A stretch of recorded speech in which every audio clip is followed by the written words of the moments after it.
Saudara yang saya kasih dalam Tuhan Yesus Kristus, kita akan kembali merenungkan firman Tuhan. Dan untuk itu, kita akan mempersiapkan hati kita dan kita bersama-sama berdoa. Mari. Kembali kami datang kepadamu ya Tuhan pada hari ini. Kami bersyukur bahwa kami boleh tetap merenungkan firman-Mu yang akan memberikan kekuatan kepada kami, yang akan mengajarkan kepada kami apa yang menjadi kehendak-Mu. Bukalah hati dan pikiran kami. Terima kasih Tuhan, di dalam Kristus kami berdoa. Amin. Saya mengajak saudara-saudara sekalian untuk membuka kitab Mazmur pasal yang ke-86, ayat 1 sampai dengan ayat yang ke-5. Saya bacakan demikian. Sendengkanlah telingamu ya Tuhan, jawablah aku, sebab sengsara dan miskin aku. Peliharalah nyawaku, sebab aku orang yang kau kasihi. Selamatkanlah hamba-Mu yang percaya kepadamu. Engkau adalah Allahku, kasihanilah aku ya Tuhan, sebab kepadamulah aku berseru sepanjang hari. Buatlah jiwa hamba-Mu bersukacita, sebab kepadamulah ya Tuhan kuangkat jiwaku. Sebab Engkau ya Tuhan baik dan suka mengampuni, dan berlimpah kasih setia bagi semua orang yang berseru kepadamu. Demikianlah firman Tuhan. Saudara yang saya kasihi, jikalau kita meminta tolong kepada seseorang, apa sih yang mendorong kita untuk meminta tolong kepada orang tersebut?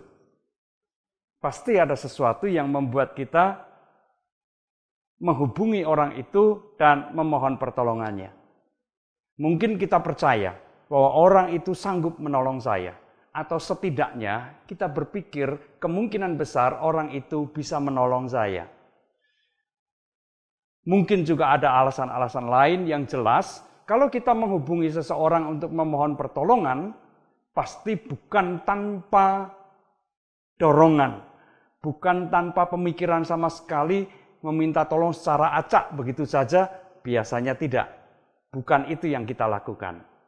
Nah, kalau kita berdoa kepada Tuhan, memohon pertolongan kepada Tuhan, apa sih yang sebenarnya mendorong kita untuk datang di dalam doa dan memohon pertolongan dari Tuhan? Kalau kita membaca Mazmur 86 tadi, kita melihat apa sih yang sebenarnya mendorong, apa yang menjadi motivasi sehingga pemazmur berseru kepada Allah, memohon pertolongan kepada Allah. Ada beberapa hal yang menarik di dalam Mazmur 86 ayat 1 sampai dengan ayat yang ke-5 tadi. Pemazmur mengatakan, sendengkanlah telingamu ya Tuhan, ya Allah. Artinya, bukalah telingamu untuk aku. Karena aku ini sengsara dan miskin. Sesuai yang saya kasih Tuhan Yesus Kristus, itu menggambarkan situasi dan kondisi atau keberadaan si pemazmur pada saat itu. Ia menderita, ia sengsara dan miskin. Nah, kata miskin memang tidak selalu harus diartikan miskin bendawi, miskin dari harta benda, tidak selalu demikian. Orang-orang saleh Yahudi biasanya menyebut dirinya orang miskin di hadapan Allah.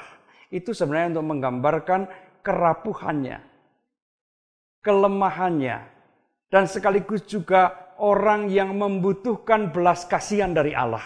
Dan itu digambarkan dengan aku adalah orang yang miskin di hadapan Allah. Jadi ada kerendahan hati di sini. Di dalam doanya, ia merendahkan hatinya, merendahkan dirinya di hadapan Allah. Selain itu, pemazmur juga percaya bahwa sesungguhnya Allah itu mengasihi dirinya. Dirinya adalah orang yang dikasihi oleh Allah. Itu juga yang mendorong ia datang kepada Allah.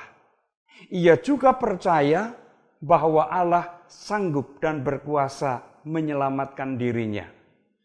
Dan kita juga membaca hal yang lain, yaitu ia yakin, ia percaya bahwa Allah itu berlimpah kasih setianya, begitu murah hati sehingga berkenan mengampuni dirinya.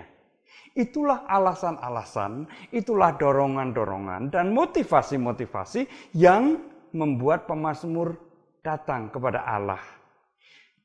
Dorongan, motif yang ada, yang diungkapkan itulah yang melambari doa yang dinaikkan oleh si pemazmur. Nah, sesuai yang saya kasih, di sini kita belajar tentang doa. Ketika kita berdoa, memohon sesuatu, memohon pertolongan kepada Allah, apakah hal-hal semacam itu juga kita rasakan ada di dalam hati kita? Ketika kita datang kepada Allah, apakah kita merasa aku ini orang yang rapuh, ringkih, orang yang rendah di hadapan Allah dan menantikan belas kasihan Allah? Apakah ketika kita menaikkan doa kita sungguh yakin bahwa diri kita adalah orang yang dikasihi oleh Allah? Bahwa Allah itu begitu mengasihi diri kita. Dan adakah kepercayaan, keyakinan di dalam diri kita bahwa Allah itu sungguh sanggup dan berkuasa menolong kita, menyelamatkan kita. Ketika kita berdoa, apakah kita juga menghayati bahwa sesungguhnya Allah yang kepadanya kita berdoa itu adalah Allah yang berlimpah kasih setianya, yang selalu murah hati kepada anak-anaknya. Oh, seandainya setiap kali kita berdoa, hal-hal semacam itu yang mendorong, yang memotivasi kita, yang memenuhi hati dan pikiran kita, alangkah indahnya saat-saat doa itu. Doa bukan saat yang menjemukan, doa bukan saat yang membosankan, tetapi sungguh merupakan saat yang indah. Karena apa? Karena kita menghayati kasih Allah kepada kita, menghayati bahwa Allah berkuasa menolong, menyelamatkan kita, bahwa menghayati bahwa Allah itu berlimpah kasih setianya kepada kita. Mari kita belajar dari pemazmur ini. Mari kita lambari doa-doa kita dengan hal-hal semacam itu, supaya kita senantiasa merindukan saat-saat berdoa. Amin. Mari kita kembali berdoa. Kami bersyukur kepadamu ya Allah, jikalau kami boleh diingatkan dan disadarkan betapa penting kami menghayati saat-saat doa kami dengan hal-hal yang baik dan indah. Sehingga saat berdoa adalah sungguh saat yang indah, saat yang kami rindukan, karena kami boleh menghayati kebesaran cinta kasih-Mu, iman kami boleh diteguhkan oleh karena Engkau mengasihi kami dan Engkau senantiasa berlimpah kasih setia dan Engkau berkuasa pula untuk senantiasa menolong kami. Kiranya hal-hal semacam itu boleh senantiasa mengisi hati dan pikiran kami pada saat kami berdoa memohon kepadamu. Meteraikanlah firman-Mu ini dalam hati kami Tuhan, supaya kami terus diteguhkan oleh Tuhan sendiri.